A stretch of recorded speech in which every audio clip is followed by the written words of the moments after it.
Ashlyn's currently doing something, so I'll be here filling anchor for the evening. My name is Ashlyn Dezura, and on this episode of what? Dezura. Not Dezura. I'm Ashlyn Dezura. I'm Ashlyn Dezura.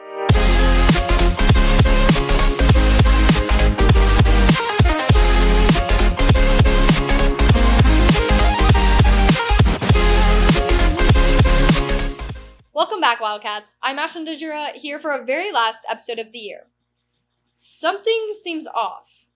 Oh yeah, the seniors are gone, but that's not the only thing missing. Students got the option to not wear a mask as the mask mandate was lifted. Ava has more. Hey Wildcats! As you've probably noticed, the mask mandate was lifted at Blue Springs High School. But do you know why?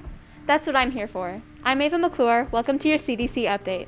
According to the CDC, or the Center for Disease Control and Prevention, if you are fully vaccinated, you no longer need to wear a mask or socially distance, except where required by federal, state, or local laws. To be fully vaccinated, it needs to be 2 weeks since the last dose of your vaccine, whether it be 2 doses with Pfizer or Moderna, or 1 dose with Johnson & Johnson. President Biden announced the news shortly after the Pfizer vaccine was approved for ages 12 to 15. The United States is approximately 35% vaccinated. However, Dr. Fauci has estimated that 70 to 85% needs to be vaccinated to reach herd immunity. Jackson County announced Friday, May 14th that they're lifting the mandate, and Blue Springs High School followed shortly after that Saturday. I went around asking some Wildcats what they felt about the mask mandate. Let's go check it out. I'm continuing to wear my mask for the safety of my students who have not been vaccinated yet. So I think everybody should have the freedom to choose what they want to do. But I personally think that I'm going to continue to wear the masks just because a lot of Wildcats have not been vaccinated yet. And to me, that's the safest thing to do. I choose not to wear one because I'm fully vaccinated.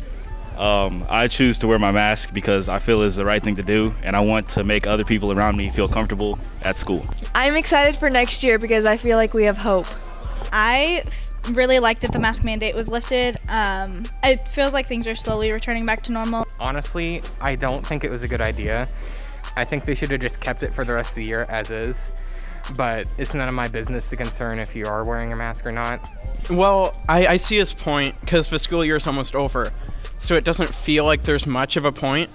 But people who want to wear a mask can still wear a mask. So I feel like the freedom to choose which one you want to do, even if you're like around people who are at risk, you can just put your mask back on. So I think it's overall a good thing. I think it's cool because it's going to encourage people to get vaccinated, but I also think that unvaccinated people need to make sure that they're doing their part, still wearing their masks, especially because I think it's a step towards going back to how things were before, but it also just needs to be an opportunity for all of us to do our part and be safe and keep everybody else safe. Thanks, Wildcats. Remember to stay up to date as guidelines change as we slowly return back to normal. Signing off of Wildcat TV, I'm Ava McClure. Thank you, Ava. Spring sports are wrapping up, and I must say, y'all really hit it out of the park. Not funny? Okay, well, maybe I'll putt it on over to Juliana and Delshawn. Hi, Wildcats. I'm Delshawn Staley, and I'm here with sports. First, let's start off with the boys and girls track. The boys track team placed second in districts, as they had qualified 70% of the team into sectionals. 70% of the team to sectionals is a great accomplishment. Friday, the boys had sectionals, as they came in 5th out of 19 schools. Their top goal was to at least place top 10 in the state and have almost every guy competing in all-state or on the podium.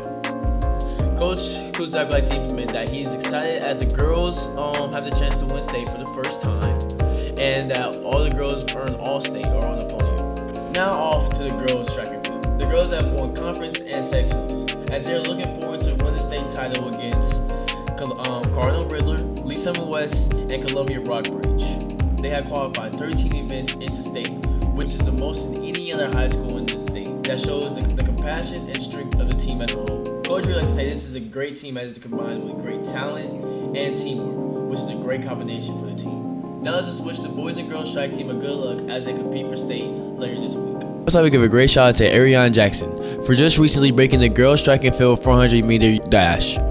Now off to girls soccer. The girls soccer team had ended their season with a hard-fought loss against Blue Springs South in the first round districts. Over the year, the girls have developed to be great players. We also like to give a great shout out to Gabby Elliott. I shall win a Children's Mercy Sports Medicine Center Performance of the Week. A lot to say, but congrats. We also like to give a great shout out to the girls, also all the teams that have performed throughout the year. Now, Officer Juliana. Thanks, Dale. Starting off with softball. Softball summer workouts begin Monday, June 7th. All workouts are from 6 to 7:30 a.m.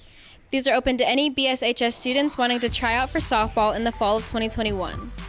Workouts will consist of offensive and defensive skills, speed and agility training, and strength and conditioning training. You can register online at tinyurl.com/summersoftball21. Softball also has a middle school camp. The camp is open to middle school students in the fall of 2021. Campers will focus on individual skills and team skills with gameplay situations weaved throughout. The cost to attend the camp is $50. You can register online at tinyurl.com/catsmscamp21. There is also a kids camp open to elementary school students. Players will be grouped based on their age and ability level. Campers will receive basic softball information and practice their fundamental skills in a fun and cooperative environment. The cost to attend the camp is $50. You can register online at tinyurl.com/catskidscamp21. If you have any questions, email Coach Cole, and her email is acole2@bssd.net. Football's 8th grade camp starts June 12th. They are from 9 to 11 a.m. You can register at bshsfootball.com, and for more information, contact your middle school head coach. There is also a football youth camp for kids in 3rd grade through 7th grade. The date start is also June 12th, and it's from 1 p.m. to 3 p.m. The cost for the camp is $20. For more information and pre-registration, you can go to bshsfootball.com.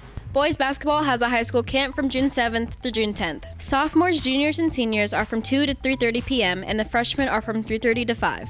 The boys basketball youth camp is from June 28th to July 1st. 3rd, 4th, and 5th graders are from 8 a.m. to 9:30, and 6th, 7th, and 8th graders are from 9:30 to 11. The girls basketball camp is from 8 to 10 a.m. on June 1st through 4th. There is also a youth basketball camp from 10 a.m. to 11:45. Wrestling has weight training every Monday, Wednesday, and Friday from 10 to 11 a.m. The girls cross country team will have a camp for all incoming 6th through 12th graders June 1st through June 11th.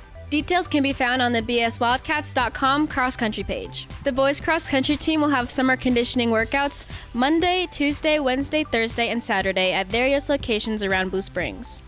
Most workouts will start at 8 a.m., but times will vary. The first workout will be Monday, June 14th at 6:30 p.m. Runners, you should have already received a full calendar with locations and times during meetings, and if you have not received one yet, check for an email from the Booster Club or go to bswildcats.com. Swim and dive workouts start June 15th from 8 to 9:30 a.m. You can go to bswildcats.com for more information. Girls golf has a league starting Monday, June 7th at 7:30. League is every Monday and Thursday at various golf courses. Message Coach Corder with any questions. Well, Wildcats, that's all the summer information I have for you. Signing off from Wildcat TV, I'm Juliana Marshall. Now back to Ashlyn in the studio. We had a great spring. Congrats, Wildcats, on all the accomplishments. Hey, Sydney, do you want to go grab some lunch? I don't think I'll make it through this episode without something to eat. Yeah, let's go. Okay, cool. Hey, Blue Springs, this is Zach Hartnett, the General Manager at Culver's in Blue Springs. Drive-thru's been open during this whole time. It's actually faster than ever. We got people out there when we need to, and there's too many cars to take orders, as well as we're getting you in and out and keeping the line moving. On top of our super fast drive-thru, you can order online. Just go to culvers.com and use our curbside service. When you get here, we'll bring the food right out to you.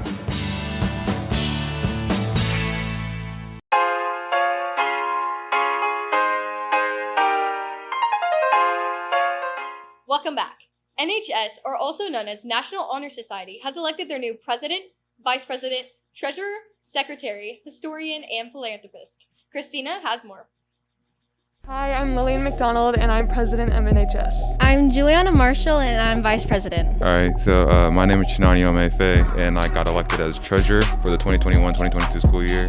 As president, I help lead the meetings, and then with everyone, I help be in charge of all the projects and activities we do next year. The vice president helps plan meetings, and they also help the president with planning events and charities. And as treasurer, my role is to plan finances and also plan for the expenses for the NHS chapter. After talking to family and friends, I decided to run for president because I thought I'd be a great leader. I wanted to run for vice president because I wanted to be able to help with our community and be more involved in it. I ran for NHS, specifically the treasurer, because I already had experience doing finances. It seemed like I could apply my skills to help the chapter. Congratulations to everyone that was given an officer position for NHS. Back to you in the studio. Congrats, guys, and thank you, Christina. For our last segment, we've had students tell us their favorite memory of the year. Although this year was different and difficult, we've pulled through and have had a successful year. Now to Diana for more. Hey Wildcats, we finally made it to the end of the year. I think we can all agree that this year was hectic and challenging. But despite COVID, I believe we still had an amazing year. In fact, why don't we go ask some of our fellow Wildcats what were their positive, memorable moments from the school year? I think one thing that I'll really remember from this year was the time that I set aside to focus on myself and figure out who I really was. I spent more time with my family. One of the highlights of my year was being able to compete in forensics and debate, even though our season was virtual, and getting to try out debate and do great with my partner, Vinny Vo. My favorite thing about this year is getting to go to nationals for speech and debate. Something positive is track season and making a whole bunch of new friends. Something positive about this school year is that the realization of how important being in person really is. I got to spend a lot of time with my new baby daughter. I don't have to wear a mask, and my friends are really excited to see me. Something positive, I got to hang out with my friends. They always been close to me, and especially the teachers. Having them, because they work so hard, having them to help me with my work, and like on days that I was missing, it would be pretty good. So this year has been really good.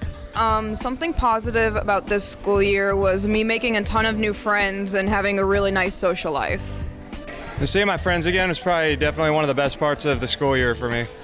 I made a video game this year with my partner, Andrew Smith, and a bunch of other people in our artist group. And this game has made it to the national competition for TSA. I got better at using technology. Me being able to do my sport, which was track and field. Really enjoyed making new friends. I also really enjoyed talking with teachers as well. I definitely made a connection. Being able to come to school. Was being on the high school soccer team and making all my good friends and just playing on the soccer team. All my nieces and nephews finished school. That's a great thing. I'm out. Wildcat TV. Wow, thank you, Wildcats. I love hearing all your amazing responses. I'm so glad that we were able to still have an amazing year, even with all the challenges. Well, guys, that's it for today, and I guess see you next year. I'm Diana Almeida, and back to you in the studio. Thanks, Diana. Well, that's all I have for our final episode. Thank you, Wildcats, for an amazing year. And don't forget, it's a great day to be a Wildcat. We'll see you next year. It's just like, oh my gosh. I just exposed myself. I won't be back. I I won't be back, but I know I'll be missed. Not really. I'm kidding.